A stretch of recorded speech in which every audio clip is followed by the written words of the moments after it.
Hello friends, welcome to my YouTube channel the web education.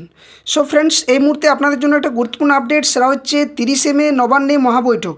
অর্থাৎ রাজ্যের সরকারি কর্মচারীদের যে বকেয়া ডিএ এবং ডিএ বৃদ্ধি, এই সমস্ত ব্যাপারে 30শে মে নবান্নে মহাবৈঠক হতে চলেছে, যেখানে রাজ্যের সরকারি কর্মচারীরা থাকবেন এবং সাথে থাকবেন রাজ্যের মুখ্যমন্ত্রী সমেত আরও বিশিষ্ট ব্যক্তিগণ।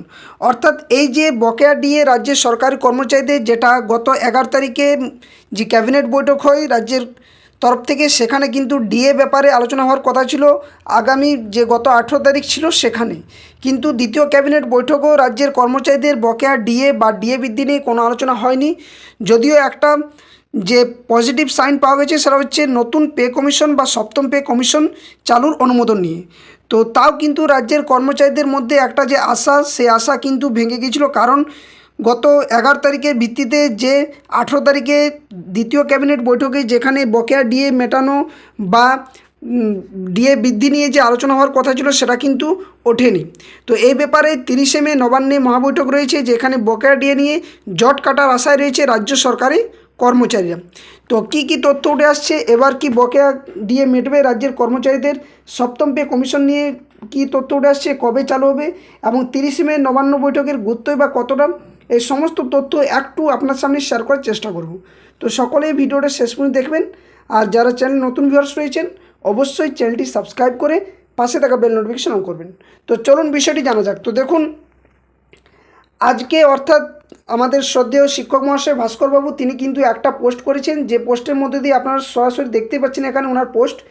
উনি করেছেন যে আগামী 30শে অর্থাৎ 30 মার্চ 2026 তারিখে ডিএ মামলাকারী সব সংগঠনের প্রতিনিধিদের সঙ্গে মাননীয় মুখ্যমন্ত্রীর বৈঠক হবে নবান্নে। তো তিনি এই পোস্টটি করেছেন এবং খুবই একটা ভালো বিষয়, যে দীর্ঘদিন ধরে এনাদের যে অধিকার, যে আইনি লড়াই বা যে আন্দোলন, নিজেদের অধিকার যে এতটা ঠিক পর্যায়ে আনতে পেরেছেন, যেখানে স্বয়ং রাজ্যের মুখ্যমন্ত্রী নবান্নে বৈঠক ডেকেছেন। এবং আশা করি আগামী দিনে এই সমস্ত রাজ্যের কর্মচারীদের যাদের বকেয়া ডিএ দীর্ঘদিন ধরে মেটাতে পারেনি গত সরকার এবং বর্তমান সরকার, এই নিয়ে যে একটা সদর্থক বার্তা দিয়েছে, সেটাতে কিন্তু খুবই ধন্যবাদ জ্ঞাপন করা উচিত। তো কী কী উঠে আসছে ভিডিওর মধ্য দিয়ে একদম ডিটেলসভাবে আপনার সামনে তুলে ধরার চেষ্টা করছি।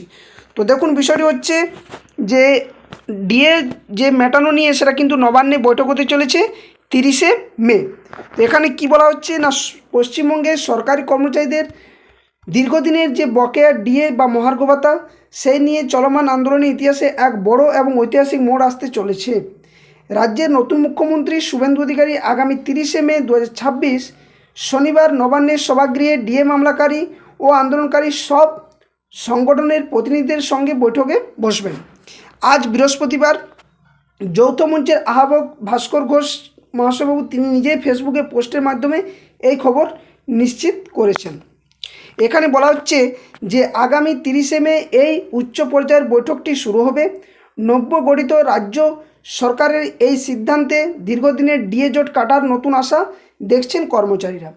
উল্লেখ্য, কিছুদিন আগে মন্ত্রিসভার বৈঠকে ডিএ নিয়ে কোনো সিদ্ধান্ত না আসায় কর্মীদের মধ্যে ব্যাপক অসন্তোষ তৈরি হয়েছিল। তবে এই নতুন বৈঠকের মাধ্যমে সেই ক্ষোভ প্রশমিত হতে পারে বলেও ধারণা করা হচ্ছে। এখন বিষয় হচ্ছে যে কেন এই বৈঠক অত্যন্ত গুরুত্বপূর্ণ। তো দেখুন, গত 18 মে 2026 তারিখে মুখ্যমন্ত্রী শুভেন্দু অধিকারীর নেতৃত্বে রাজ্য মন্ত্রিসভার দ্বিতীয় বৈঠকে পশ্চিমবঙ্গের সরকারি কর্মচারীদের জন্য বহু প্রতীক্ষিত সপ্তম বেতন কমিশন গঠনের নীতিগত অনুমোদন দেওয়া হয়। কিন্তু সেই ক্যাবিনেট বৈঠকে বকেয়া ডিএ নিয়ে কোনো আলোচনাই হয়নি, যা সাধারণ কর্মচারীদের একাংশে কিন্তু ক্ষুব্ধ করেছিল। তো বর্তমানে পশ্চিমবঙ্গের সরকারি কর্মীরা ষষ্ঠ বেতন কমিশনের অধীনে 18% যে ডিএ, সেই ডিএর হারে কিন্তু পাচ্ছেন। অন্যদিকে কেন্দ্রীয় সরকারি কর্মচারীরা, যেখানে 1 জানুয়ারি 2026 অনুসারে ওনারা কিন্তু 60% হারে কিন্তু ডিএ পায়। অর্থাৎ কেন্দ্র এবং রাজ্যের যে ডিএর মধ্যে যে ব্যবধান বা গ্যাপ, সেটা দাঁড়িয়েছে 42%। স্বভাবতই একটা যে গ্যাপ, সেটা কিন্তু অনেকটি বৃহৎ আকারের। তো সুপ্রিম কোর্টের নির্দেশ এবং অতীত বকেয়ার কী বলা রয়েছিল না, গত 5 ফেব্রুয়ারি 2026 তারিখে দেশের সর্বোচ্চ আদালত সুপ্রিম কোর্ট নির্দেশ দিয়েছিল যে 2009 থেকে 2019 সালের মধ্যে বকেয়া ডিএর অন্তত 25% অবিলম্বে পরিশোধ করতে হবে। সেই সঙ্গে বাকি 75% অর্থ কীভাবে দেওয়া হবে তা নির্ধারণের জন্য চারজন যে সদস্যের একটি বিশেষ কমিটি, সেই কমিটি গঠনেরও কিন্তু নির্দেশ দেওয়া হয়েছিল। এখন বিষয় উঠছে যে বিগত সরকারের আমলে বকেয়া ডিএ প্রদানের ক্ষেত্রে বারবার সময়সীমা বাড়ানোর আবেদন করা হয়েছিল। এবার নতুন সরকার আসায় সপ্তম পে কমিশন চালুর পাশাপাশি বকেয়া ডিএ মেটানোর ক্ষেত্রে একটি স্পষ্ট রোডম্যাপ পাওয়া যাবে বলে আশা করছেন কর্মচারীরা। তো কর্মীদের উপর এক্ষেত্রে কী সম্ভাব্য প্রভাব পড়তে চলেছে? তো দেখুন, এই বৈঠকে সফল হলে প্রাথমিক শিক্ষক, কর্মী, পুলিশকর্মী ও লক্ষ লক্ষ পেনশনারদের আর্থিক কাঠামোয় বড় ধরনের একটা বদল আসতে পারে, যেখানে শিক্ষক এবং সরকারি কর্মচারীদের মূল বেতনের সাথে বকেয়া মহার্ঘ ভাতা কীভাবে যুক্ত করা হবে তা নিয়েও কিন্তু মূল আলোচনা হবে এই 30শে মের বৈঠকে। তো বকেয়া ডিএ মিটিয়ে নতুন সপ্তম পে কমিশন চালু করা হলে কর্মচারীদের ন্যূনতম যে মূল বেতন সে অনেকখানি কিন্তু বাড়বে। তো আন্দোলনকারী সংগঠনগুলোর দাবি যে পে কমিশন কাজ শুরু আগে বর্তমান যে মহার্ঘ ভাতার একটি বড় অংশ মূল বেতনের সঙ্গে যুক্ত করে ফিটমেন্ট ফ্যাক্টর নির্ধারণ করা হোক, এবং এই দাবিটাই কিন্তু বারবার তোলা হচ্ছে। এখন বিষয় হচ্ছে সরকারি কর্মচারী এবং পেনশনার ভোগীরা যারা রয়েছেন তাদের 30শে মের বৈঠক দিকে তাকিয়ে আছেন। সংগ্রামী যৌথ মঞ্চ সহ অন্যান্য কোঅর্ডিনেটস কমিটিগুলো এখন নিজেদের দাবিপত্র চূড়ান্ত করার কাজও কিন্তু শুরু করেছে। তো এই আলোচনায় অংশ নেওয়া প্রতিনিধি যারা রয়েছেন তারা কেন্দ্রের সমতুল্য ডিএ কাঠামো ধাপে ধাপে রাজ্যে চালু করার দাবি জানাতে পারেন।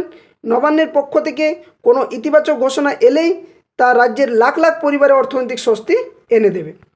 তো এটা হচ্ছে যে আগামী যে 30 তারিখ, যেখানে রাজ্যের কর্মচারীদের যে সংগঠন রয়েছে এবং মাননীয় শুভেন্দু অধিকারী মহাশয় যিনি বর্তমানে মুখ্যমন্ত্রী তিনি থাকবেন এবং আরও বিভিন্ন আধিকারিকরা থাকবেন, যেখানে রাজ্যের কর্মচারীদের বকেয়া ডিএ মেটানো এবং সাথে সাথে ডিএ বৃদ্ধির হার ব্যাপারে কিন্তু একটা গুরুত্বপূর্ণ বৈঠক হতে চলেছে নবান্নে।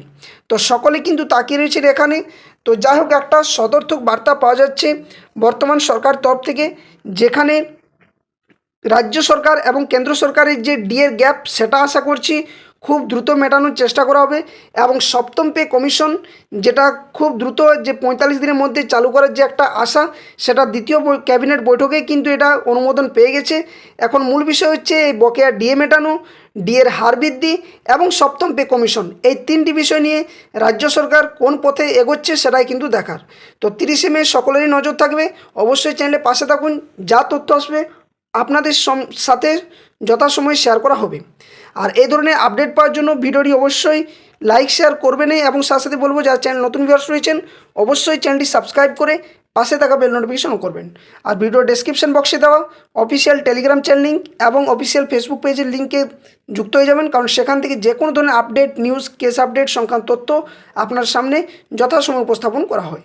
তো ভিডিওটা বেশি লেন্দি করছি না, সকলে সুস্থ থাকুন, ভালো থাকুন, ধন্যবাদ, জয় হিন্দ।